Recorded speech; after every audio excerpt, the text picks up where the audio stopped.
Megastar Chiranjeevi గారి ఈ అమూల్యమైన మాటల్ని మీరందరూ కూడా చూసేయండి. మీకు ఈ వీడియో నచ్చితే తప్పకుండా లైక్ చేయండి. Please subscribe. ఎవరైనా సరే నా ప్రమేయం లేకుండా నన్ను ఎవరైనా ఆడిపోసుకున్నా, నాకు సంబంధం లేకుండా టీవీల్లో నా గురించి ఏదైనా బ్యాడ్గా వచ్చినా, నన్ను తగ్గించేలాగా మాట్లాడినా నాకు లేదు, నవ్వుకుంటాను నేను. ఎందుకంటే అది నేను కాదు. లేదా వాడు గుర్తింపు కోసం చెప్పం చిన్న ప్రయత్నం చేస్తున్నాడు, అయ్యో పాపం అనిపిస్తుంది. నా మానసిక ప్రశాంతత, నా మనశ్శాంతి, నా సంతోషం, ఇవి నా ఆస్తులు. వాడెవడో వచ్చి ఏదో అంటే నేను అశాంతి గురయ్యానంటే కనుక నా శాంతి మీద వాడికి ఆధిపత్యం ఉంది. ఆధిపత్యాన్ని వాడికి ఇవ్వను.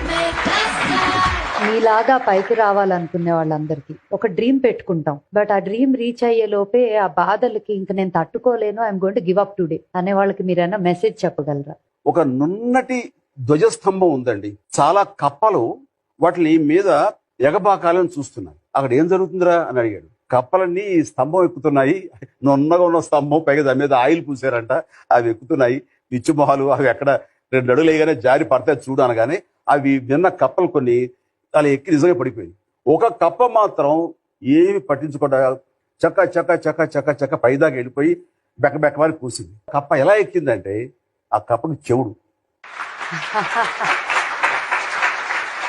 అలాగా చెవిటి కప్పల్లాగా తమ ధ్యేయం వైపు వెళ్లే ప్రతి ఒక్కళ్ళు సక్సెస్ఫుల్ పర్సన్స్ అవుతారు.